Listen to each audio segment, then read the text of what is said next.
In die dag daarna was hy op weg na 'n stad met die naam van Nain en baie van sy disippels en 'n groot menigte het saam met hom gegaan.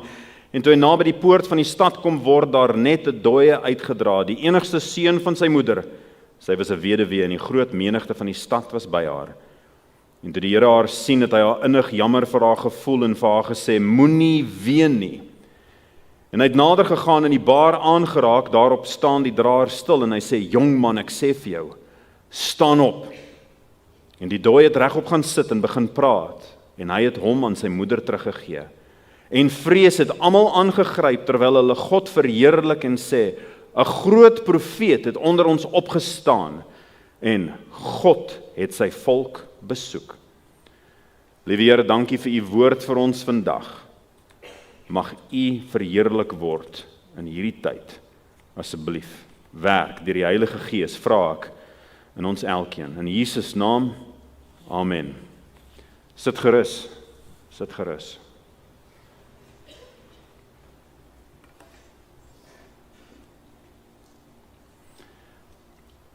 Dis dalk maklik om tot die gevolgtrekking te kom dat God nie lewe nie.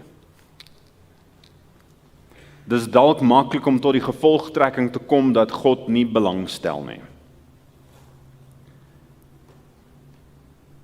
En dit mag wees in 'n geval soos wat gebeur het nou juis oor Desember vakansie, mense gaan weg. En die vakansie is 'n vreugde, en die familie is almal bymekaar, en alles is lekker, en hier gaan mense en hulle doen wat hulle normaalweg sou doen wanneer hulle see toe gaan, hulle gaan swem. En iemand kom nie terug nie. Iemand kom nie terug nie. Die oomblik as mens op strand in die Wes-Kaap sien dat daar mense is wat rondhardloop met sulke rooi wetsuits aan. Die Nasionale See-reddingsinstituut het rooi wetsuits met sulke geel helms. As jy vir hulle sien, dan kan jy net sommer weet. Dis weer sulke tyd. Daar's dalk weer 'n drenkeling. Dit het nou gebeur, dit was baie in die pers gewees van 'n kind in Mosambiek. Wat 'n tragiese geval. En alles is nog alright, alles is lekker, alles werk, alles is gesellig, totdat dit nie meer is nie. Alles is nog lekker in die familie en alles gaan goed, totdat die man en die vrou wil net so 'n klein bietjie tyd saam deurbring, hulle wil net saam 'n pizza gaan eet en dan los hulle die kind in die sorg van 'n goeie getroue vriend of 'n familielid. En binne 'n uur en 'n half dan is sy kind verkrag. Alles was alright en skielik dan is niks meer alright nie. En ons ken hier in ons eie lewe. Ek hoef net so 'n paar name te noem daarvan, alles is alright en die volgende oomblik dan is dit glad nie alright nie. Dani, jy weet waarvan ek praat. Jy weet waarvan ek praat. Christus, jy weet waarvan ek praat. Nee. Henk, jy weet waarvan ek praat. Oom Johan, jy weet waarvan ek praat. Elkeen van ons weet daarvan, is dat dit gaan nog goed, en dan die volgende oomblik dan, wat nou? Willie, is dit nie so nie? En wanneer dit gebeur, dan kan dit wees dat ons begin dan om te sê, ja, ek weet God lewe, maar ek het 'n vraagteken omtrent ietsie. En die vyand probeer mos nie om 'n persoon te bring van dat hulle drink net water en rooibos tee. En dan die volgende oomblik dan vat hulle vir Southern Comfort en Jack Daniels. Bestaan daai goeders nog steeds? Ek dink so as ek kyk na die advertensieborde. Dit gebeur nie, maar wat gebeur wel? Die gedagte word gegee vir 'n persoon net so klein bietjie verligting. Jy wil net die spanning so klein bietjie verlig. En dan begin daai pad om sy gang te gaan. 'n Persoon moet net so klein bietjie gaan glo dat Miskien stel God nie belang nie, opsie A. Miskien kan God nie hierdie probleem oplos nie, opsie B. En jy begin met, 'n mens kan dit seker funksionele ateïsme noem. Funksionele ateïsme beteken is dat ek erken miskien vir God, maar op die manier van hoe ek werk, dan kan jy nie sien dat ek glo in God nie. En as jy begin by daai, dan eindig jy by volskaalse ateïsme. Jy sê van En die rede want mense begin om te dink, maar miskien stel hy nie belang nie, of miskien kan hy niks doen nie. Of hy wil nie, of hy kan nie.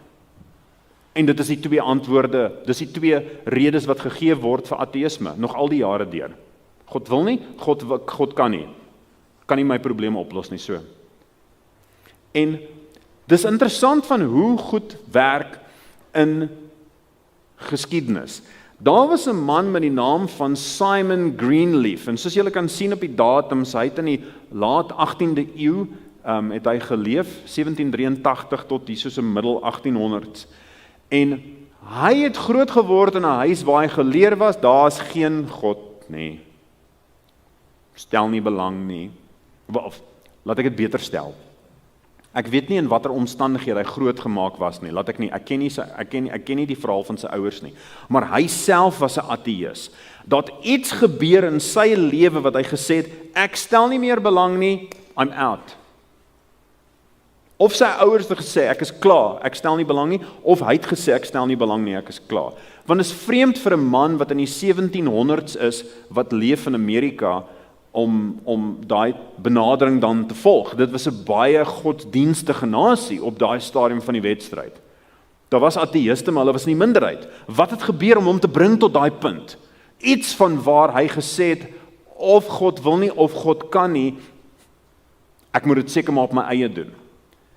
En hy word baie hoog geag, nou nog steeds in akademiese kringe, vir sy bydrae tot die regswetenskap, tot regsgeleerdheid.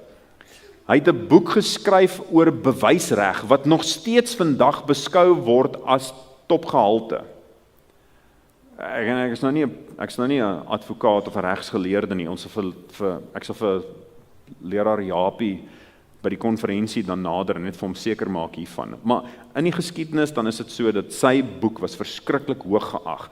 En hy het dit baie geniet in die klas om sy studente uit te daag. Om sy studente te terg wat Christene was. Met hulle die draak te steek en te sê, julle glo iets wat bog is. Totdat een van sy studente, en ek weet nie wie die ou is nie. Maar dis 'n dapper man. En prys die Here vir dit wat daai student gedoen het. Een of ander eerste jaartjie of tweede jaartjie het sy hand opgesteek en gesê, maar prof praat mos van bewysreg. Toets die Bybel aan die hand van dit wat u sê. Gaan voort. Hy kan mos nie sê, nee, hy stel nie belang nie, want hy's die ou wat die teksboek geskryf het. Hy kan nie sy eie werk net afskryf en sê, nee, ek gaan nou nie dit doen nie. So hy gaan doen dit toe. En hierdie is wat hy toe gesê het aan die einde daarvan. Volgens die reëls van die reëls van bewysreg wat gebruik word in die howe, daar's meer bewysstukke beskikbaar vir die historiese feit. Sit hom net weer op asseblief, want ek het dit nie gememoriseer nie. Daar's meer vir die bewys vir die historiese feit van die opstanding van die Here Jesus Christus. Ek het die Here daaraan gesit, ekskuus, dis nie wat hy gesê het nie, maar hy het dit ook geglo. As enige ander feit in geskiedenis. Omtrent enigiets anderster, dan kan jy miskien betwis, maar die opstanding van die Here Jesus Christus, dit kan jy nie betwis nie. En hy word, nadat hy aanvanklik dit betwis het, word hy 'n kampvegter vir Christus. Prys die Here. Nou, wat het ek gesê was die datums wat hy geleef het? 1783 was hy gebore en ek dink dit was 1853 is hy oorlede. Ongelukkig het die vyand dit nie daar gelaat, net dat hy het bewys en ek ben baie treffend, dit was nie net in een ding nie, dit was talle dinge wat hy geskryf het om te kan sê, hoekom jy kan glo dat die Bybel waar is. Daar was 'n ongelukkige groep mense, en ons 'n paar slegte dinge wat gekom het uit Duitsland uit, en een van hulle is die filosofie van die Tübingen skool. Die Tübingen skool was gestig onder andere ou naam van Friedrich Bauer, en hy het begin om die Bybel in twyfel te trek. Wanneer ons die Bybel lees, dan ons lees met 'n lens van betroubaarheid. Nee, ons lees met 'n lens van God is lief vir my, nie waar nie. En dan probeer ek om die Bybel te verstaan soos dit. Nou die ou het die Bybel benader, en hy's 'n teoloog, vra van hoe dit nou kan gebeur. Maar iets het gebeur in sy lewe wat hy begin het om te twyfel, en toe het hy God verwerp. Middel van die 1800s. En Friedrich Bauer het toe vir talle mense begin om te leer, die Bybel is nie eintlik soos wat jy dink dit is nie, hierdie was na die tyd geskryf, die profesie is nie eintlik so nie, dis net 'n opgemaakte ding. En jy as 'n eerlike teoloog moet gaan soek vir waar die Bybel verkeerd is, dis sy benadering. Ek weet nie wat met hom gebeur het in sy latere lewe nie. Maar daar was 'n man wat onder sy invloed gekom het, en sy naam was William Ramsey. Ek wil net noem so, die Lukas was 'n spesifieke teken van sy aanval, van Friedrich Bauer se aanval. Want Lukas is vol van feite. Wie was die koning? In watter tyd was Pilatus die heerser? Dis vol van dit. Lukas is nou die teken. En William Ramsey, wat geleef het, julle sien daarso, hy is nou toe Sir Simon, Prof Simon dood is, toe hy's 2 jaar voor sy dood is hy gebore. En hy leef van die middel van die 1800s tot net soos wat die Tweede Wêreldoorlog op pad is om te begin. William Mitchell Ramsey kom onder die invloed van die Tübingen skool, en hy besluit toe dat hy gaan dit sy lewenstaak maak om argeologie te gebruik om die Bybel verkeerd te bewys, want tot op daai stadium was argeologie baie beslis in diens van die Bybel. As jy argeologiese opgrawings maak, dan bevestig dit wat hierso staan, een na die ander. Maar daar was paar goed wat in die Bybel genoem word, wat nog nie bewys was argeologies nie. En hy het gesê, hy gaan wys dat hierdie boek is niks werd. En hy kon dit nie regkry nie. En hy het dit probeer, en hy was baie goed voorberei toe gegaan het na die antieke Midde-Ooste, of na die Midde-Ooste toe, om 'n blik te kry op die antieke Midde-Ooste. En hierdie was wat hy toe gesê het op die ouende van die dag. Hy het gesê, as hy praat van the present writer, dan beteken dit ek. Ek glo dat Lukas se geskiedenis staan kop en skouers bo enigeen ander op grond van betroubaarheid.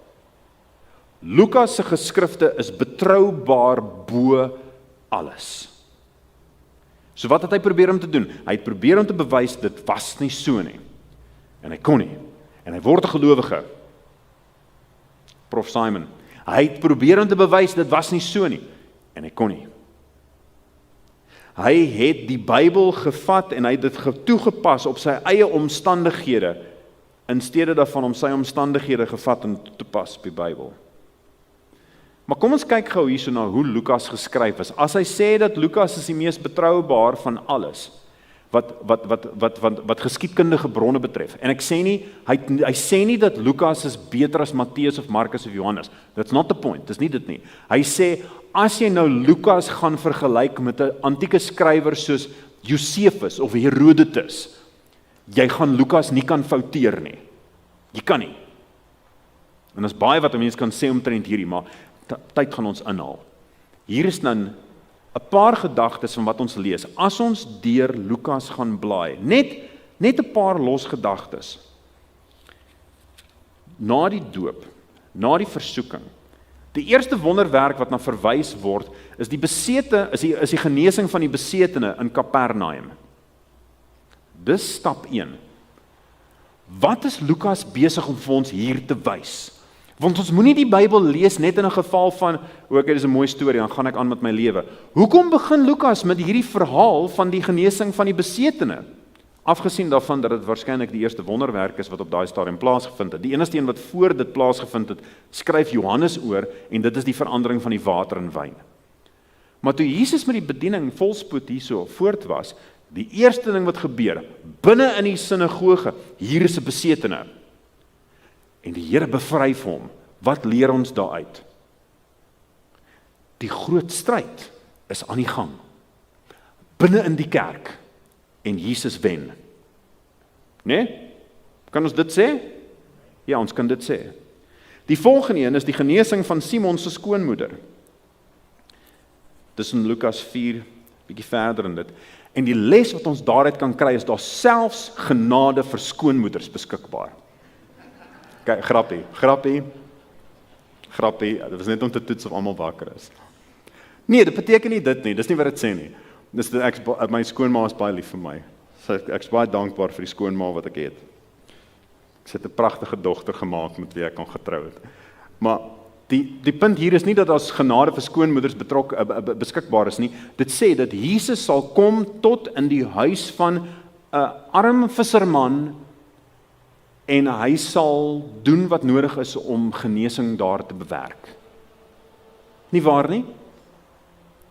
Net die beeld weer op die skerm asseblief. Hy sal kom na haar toe, hy sal vir haar aanraak en hy sal vir haar kan genees.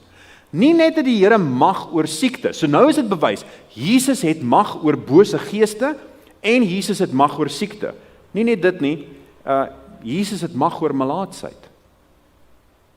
Daai gevreesde siekte, wat mense uit die samelewing uit verwerp het, hy kan dit genees. Want melaatsheid was nie net 'n siekte wat jou liggaam aangetast het nie, dit het jou sosiale stand vernietig. En Jesus maak dit reg. Jesus is magtig om daar te red. Jesus het ook mag oor die visvangs. Hierdie is net vergewe die skyfies in verkeerde volgorde. Die visvang het eers gekom. Jesus het mag oor die natuur. In die middel van die dag, Petrus kyk nog vir Jesus en hy sê, sien hoe hang my skouers. Here, ek was die hele nag uit op die water. Jy kan nie visvang in die dag nie. Ek meen, as ek nie die hele nag weer reg gekry het nie, kom gaan ons nou in die dag. Die ouens gaan vir my lag. Die mense gaan maar my die spot dryf. En Jesus sê, kom, gooi die net. Daar trek hy 'n net vol vis uit, tot so onmoontlik, dat hy het ander bote nodig om te kom haal. Niemand kan dit glo nie. Almal is verstom. Kyk na wat Jesus doen. Jesus het mag oor bose geeste. Jesus het mag oor siektes. Jesus het mag oor die natuur. Jesus het mag nie net oor siektes nie, onnaamlose goeders, selfs die goed wat daar groot name het, melaatsheid. Die Here het mag oor dit.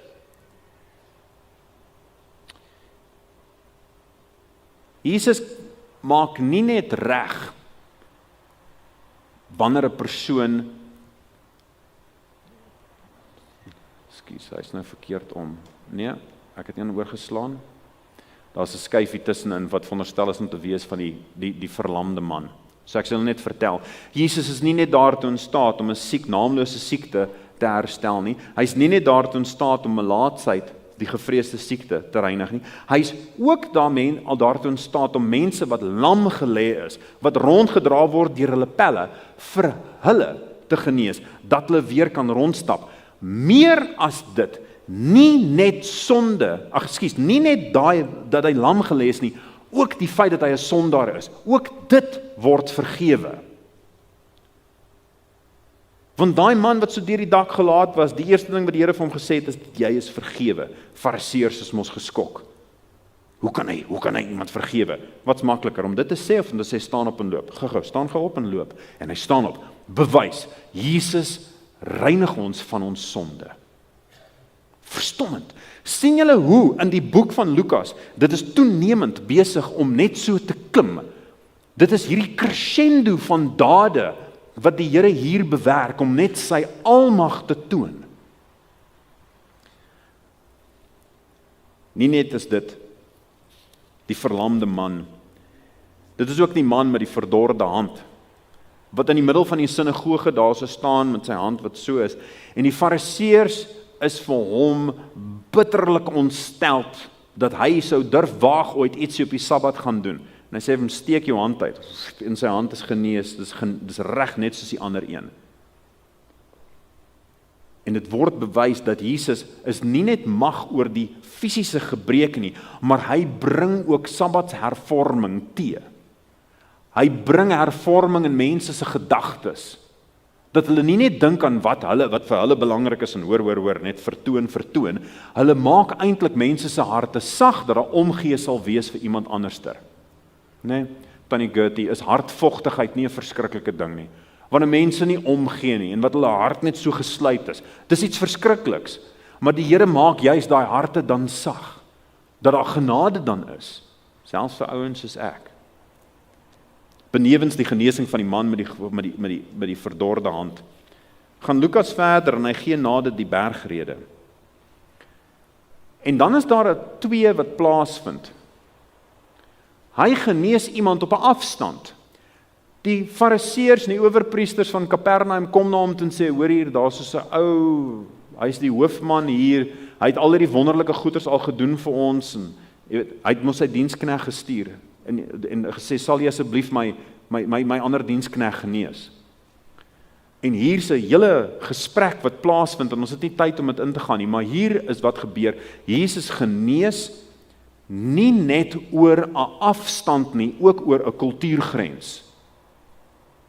Hy het nie nodig om by die persoon te wees nie, hy het nie nodig om sy hand op hulle te lê nie, hy spreek 'n woord, want hy het die gesag. En op dieselfde manier, wat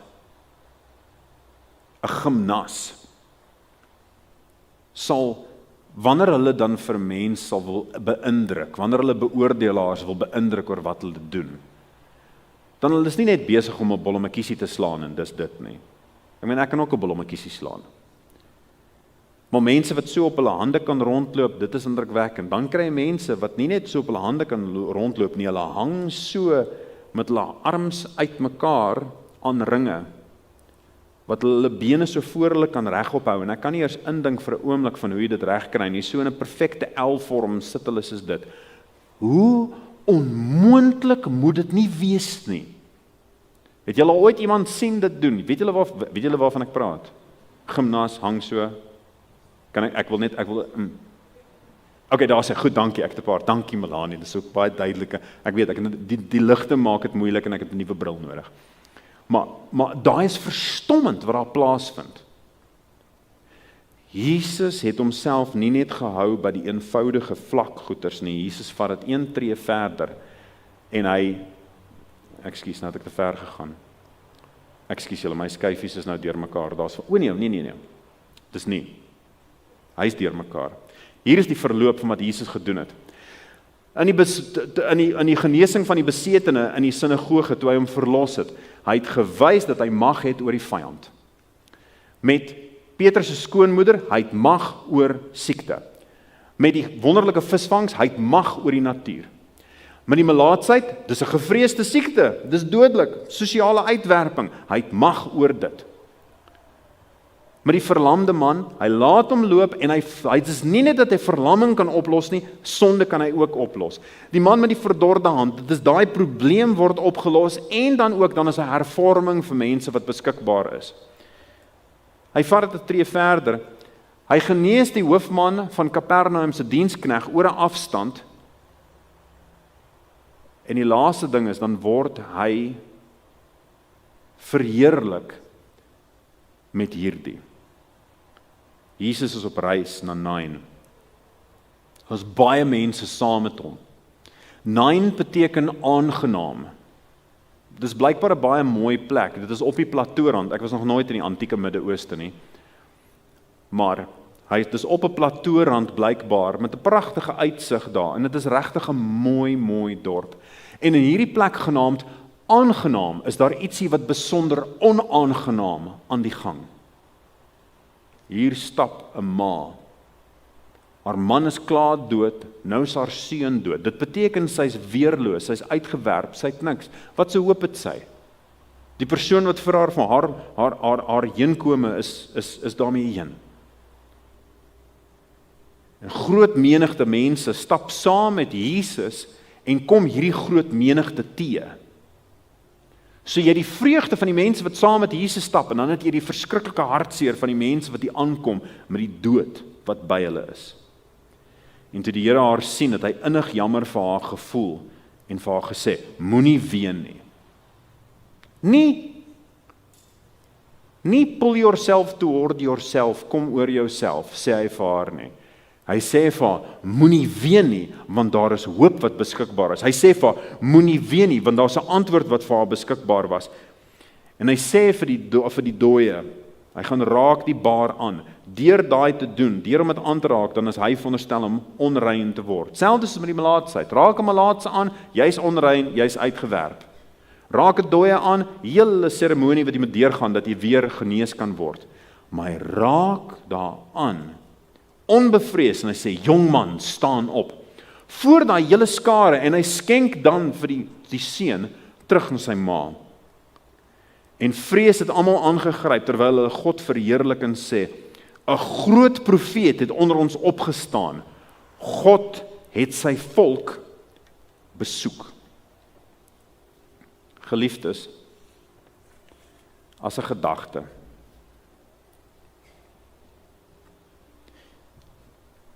Wat ek nie het vir hierdie nie.